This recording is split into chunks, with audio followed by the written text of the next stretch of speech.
Welcome to the Brand Nubian podcast, The Sound of Nubia, where we bring to you inspiring personalities and compelling stories that transcend borders and boundaries. I'm your host, Mohsin Najmuddin, bringing to you good vibrations from the land of the pharaohs and, of course, the Nubian kings and queens. In today's episode, we have a very special guest with a very beautiful smile, Mr. Mohamed Dahab, the founder and the president of Elevate Organizations. First of all, thank you for having me. I'm happy to be here, and I'm happy to talk about the Elevate organization. My name is Mohamed Dahab. I am the president, founder, and general director of the Elevate organization. The Elevate organization was founded in 2019 with a very specific goal. You see, and to talk about how Elevate was founded and how we came to be an organization, I have to take you a little bit further back and give you some of my own personal history. So I myself, I'm an international aid worker. I've been an international aid worker since the day I graduated from university in Switzerland, at the University de Genève. I went back to my home country and I immediately started working of Sudan. I immediately started working within the humanitarian field. As my career progressed, I went on to work with not just the Humanitarian Aid Commission, which is the government body responsible for implementing, supervising, and monitoring humanitarian work in Sudan. And then I went on to work with Médecins Sans Frontières in Sudan itself, and then other humanitarian posts and positions. And by the time Elevate had opened up, I just completed my master's degree in New York at Fordham University, and I was working at the UN. I was working for the African Union mission to the United Nations, undertaking some humanitarian dossiers. When myself and a few friends and a few partners came together and we said, Sudan, we're humanitarian experts. We are not just humanitarian experts. We have a very particular niche within the humanitarian field, which is sustainable development. And being Sudanese and having such an expertise, and in particular with project management and implementing humanitarian developmental projects with a key concentration on implementing sustainable developmental projects, we decided that it's best we go back to Sudan and implement our expertise and work to develop the country. This was in early 2019. The country was going through a lot of changes. It was a very transient phase for Sudan, and we felt as though at the time it was high time. It was high time we went back to Sudan to implement sustainable developmental organizations. And so we got together with a few partners, with a few friends, and I went back to Sudan and I founded the Elevate Organization for Community Development, or Elevate for short. Elevate was built on a few key principles. If you were to ask me who we are, I could simply say that we are a private, non-government organization working in the fields of development, humanitarian assistance, with a particular focus on community-based developmental projects for disenfranchised populations or people who are in need. Our vision is quite a simple one. It's very straightforward. We seek to elevate the status of disenfranchised communities. Is that our main objective is not just to provide sustainable development, but to provide sustainable development in a way that is cost effective, with a high ROI or return on investment. And all our projects are focused on being community-led, community-run, community-owned.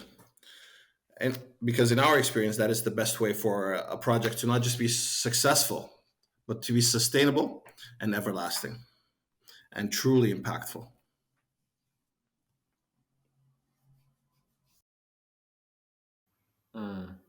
Interesting, actually.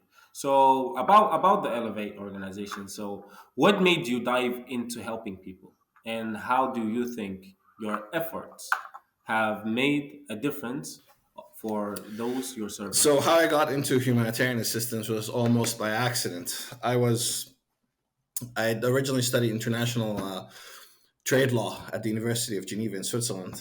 And almost by accident, I found myself working with what is called the Humanitarian Aid Commission, or HAC, in Sudan for my national service, the Khidma Wataniya. And I just got swept into this world, and I became engrossed into the idea of providing humanitarian developmental assistance and making a genuine, real impact. and and I was hooked from day one. And since then, my entire career has been within the humanitarian developmental field. Interesting. It's interesting. So, how did you become an expert in responding to emergencies and It's a great handling question. development projects? I see. So pure experience.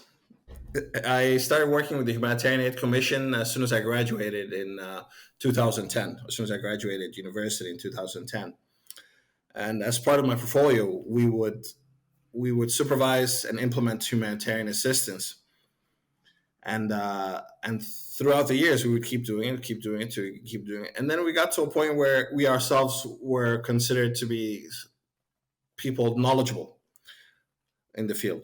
So when it came time to Mm. implement Elevate's humanitarian assistance, emergency humanitarian assistance mandate, you know, we found ourselves to be pretty capable. And let me say again, humanitarian assistance is not a hard field.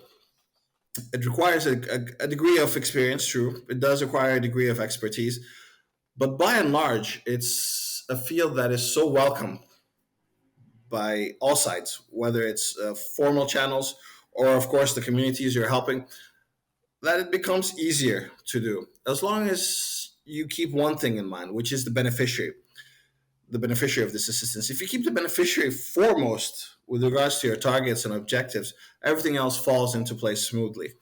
So, like as you said, you studied in different universities, or just So I in didn't one study university in university in Sudan? Sudan. I got my undergrad at the University of Geneva, international trade law. But I very quickly gave up on the field and immersed myself within the humanitarian field, the international humanitarian assistance field, and I would go on to obtain a master's degree in international humanitarian assistance from Fordham University in New York. Nice. So you completed the studies in New York. Nice one. So so how does growing up and studying in different countries affect your work at the Elephant Organization? So, to be perfectly fair, perhaps I should go back a little bit longer. I am the son of diplomats. I was born, for example, in Belgrade, in what is now ex-Yugoslavia, what is now Serbia, and I grew up with my parents, and so my parents would be posted to different diplomatic postings all over the world. So almost by default, I was lucky enough to obtain an international education and international upbringing. That of course is very, very helpful when it comes to working with international partners, at different levels, with different cultures, different languages and such, to be able to quickly assimilate to whatever context you're in, to whatever language and culture and manner of speaking of whomever you're speaking to, whether it's a donor partner, whether it's a beneficiary, or whether it's an implementing partner, is very, very useful skill to have. I'm very grateful to my parents and my upbringing. Nice, nice one actually. So it looks like so studying in different countries and getting the culture from them, it adds to your level of Communication is experience key, as well. Mohsin. Communication and being able to connect with whomever you're speaking to, again, whether it's a donor, beneficiary, implementing partner, is key to be able to attract the right sort of people, the right sort of partnerships, and the right sort of environment, let's say, in order to implement sustainable developmental projects at a high degree of quality and efficiency. Nice. So, like they say, behind every successful man, a really good advice. So, what would you advise people, young people like me, right, who are trying to make it in life, to build their own businesses and organizations? What would you advise them? The first thing that they should do, the first skill that they should develop. Okay. So again, if I was to tailor that answer to Sudanese youth in particular, given the context that we are in right now, Sudan is a country at war, um, and not just the current war, but even before the war, Sudan was going through enormous economic turmoil, to put it mildly.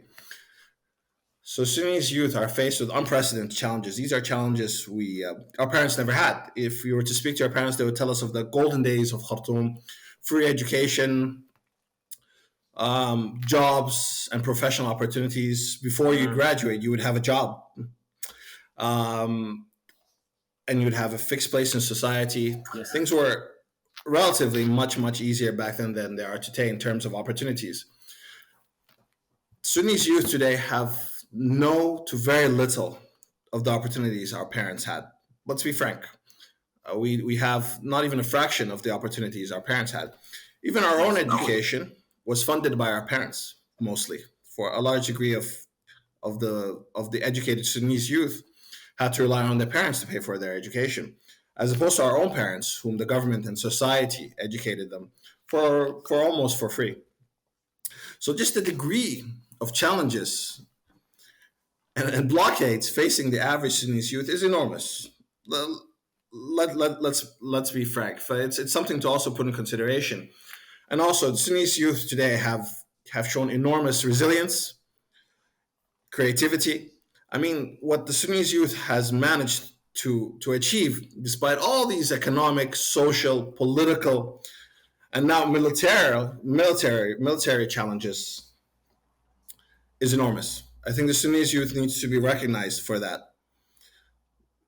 That said, how would we go about? If I'm understanding your question correctly, how would we go about setting up a career in the Mm. humanitarian field? That's a tough one. There's no a one size fits all with regards to the humanitarian field. But I will say this: the humanitarian field is crowded.